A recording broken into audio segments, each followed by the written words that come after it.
Afternoon. Today I'm standing outside of our iconic St. Joseph's Catholic Church, where I'll be meeting with the incoming president at St. Vincent de Paul.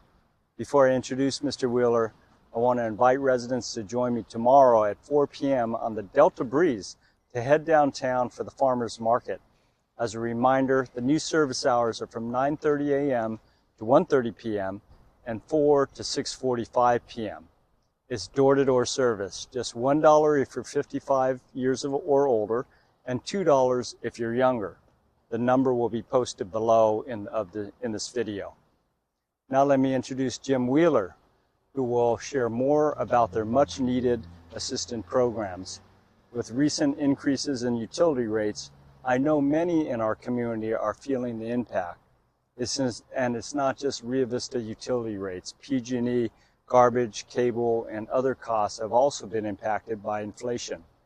Larger cities like Sassoon and Vacaville have implemented increases already, with Fairfield next. While painful, failing to maintain infrastructure would be far worse. At a future meeting, we will have a presentation on our water. The good news, there are resources available to help from Rio Vista Care's Family Resource Center, the food pantry, and St. Vincent de Paul. And don't forget, the farmers market is now accepting WIC. So now with me is Jim Wheeler.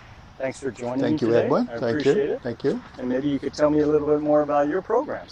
So St. Vincent de Paul is a worldwide organization. It was created to help people, and we're divided into conferences, and so we're called the local conference. And each conference chooses how it can provide services. So sometimes people hear St. Vincent de Paul and they think about thrift shops. There are thrift shops. I think there's one over in the East Bay in Brentwood. Our conference is really about keeping people from being homeless, quite honestly. So in addition to what you just mentioned, we'll help with utility payments. We also help with people's rent, to keep them in their home, because we know that once someone is homeless, then it's very, very difficult. Yeah, it is a spiral. So our goal is really to do that. The whole utility part of ours is we operate on a fiscal year basis starting October 1, and that's when I will become president, October 1. Since last October 1, we've paid out just under $10,000 to 31 different families just for utilities. And that is not including rent. Rio Vista It is within the Delta region. So we do within Rio Vista itself, and then we also go to Isleton. Great. And so one of the services organizations that exists out there actually is South County Services, South County of Sacramento, and so they were able to help people too. We try and cover this area as much as we can. We have 25 volunteers that in total. At any one time, we have 3 different teams that kind of operate, and they'll answer our helpline and stuff. So I mean, that's what we try and do. The city, as you know, did a recent grant program where several different organizations applied. We were one of them. And through that grant program, we were able to add to our ability to help with utilities, because we specifically asked for that. It's difficult, and yes, you're right. The added cost of the rates, causes a problem. I was on call, am on call still today, on our helpline that people can call into, and so somebody called in and said that they were behind on their water. In fact, so much that the city cut off their water. The good news is that they were able to work out a payment plan with the city. Individual went down there, worked out the payment plan between the time that they called the helpline and the time I got back to them, an hour and 15 minutes later. So we will go meet with them probably this afternoon or tomorrow. Great. And try and figure that out. And this helpline is a line that's always available, and it rolls over to different individuals. It's always there, and we just have one of our team members is on duty of doing it 5 days a week. We're there from like 9 till 5. So the grant from the city is very helpful. The other way that we get money to be able to do what we do, and by the way, we're all volunteers. There's no overhead or anything else. So one of the other ways that we are able to do what we do is through our annual fundraiser, and that is coming up in September. So it coincidentally is the same day as the airport day, uh, September the I'll be all over 13th. the place on that day. You're going to be busy because you are a Yeah. speaker starting off our walk. Yeah, and thank you for inviting me. You're welcome. So we will walk from St. Joseph Church here at 9 a.m. We'll walk down to the bridge and then back again. But that's the way that we're able to get the funds to be able to do what we do. And we have some very generous people. It's wonderful, and God provides, fortunately. Some. Right, we have a really great community, and you're one of the great contributors to our community.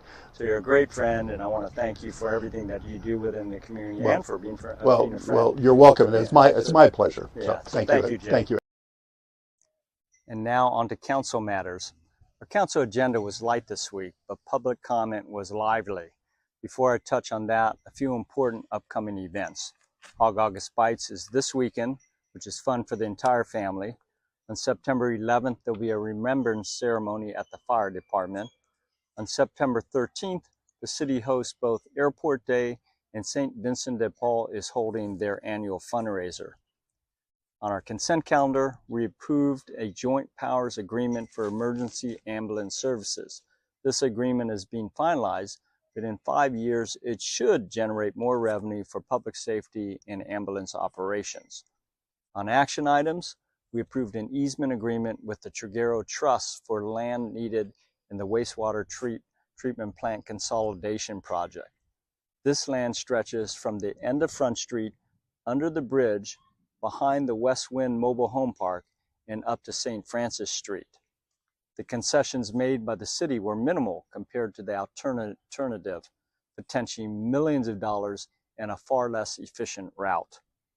This step also exhibits to the state that we're making progress toward consolidating the beach plant. The second action item involved electric vehicle charging stations. Right now, the city has only one station, which is in the city parking lot and was installed way back in 2005.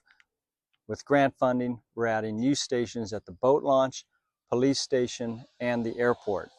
Each will have 2 charging heads. The old unit will either be moved to the Public Works yard or replaced with a new one to charge an electric truck, which was funded in part by the Yolo Solano Air Quality Management District. Thank you, Yolo Solano Air Quality Management District. Following our city manager report noting that there is no new information on California Forever, we heard from 6 individuals regarding a perceived lack of transparency from the city. While the subject was serious, there was a twist. 2 people sang songs directed at the council and California Forever. You can listen to comments beginning at 26 minutes and city responses at 44 minutes and 17 seconds. I want to emphasize that I appreciate the majority of comments that are thoughtful, even when critical. However, the final comment of the night was a personal attack on our city manager. While I strongly support First Amendment rights, personal attacks do not move our city forward. Our city manager is doing an excellent job and works under the direction of City Council. To set the record straight, while this speaker claimed to speak for real people and labels others as sellouts, I have personally spoken with hundreds of residents who are proud of our community and optimistic about its future. That's the spirit that will drive progress in Rio Vista. In closing, in the months ahead, you will see many public-private collaborations coming to life, projects that represent the positive direction Rio Vista is headed.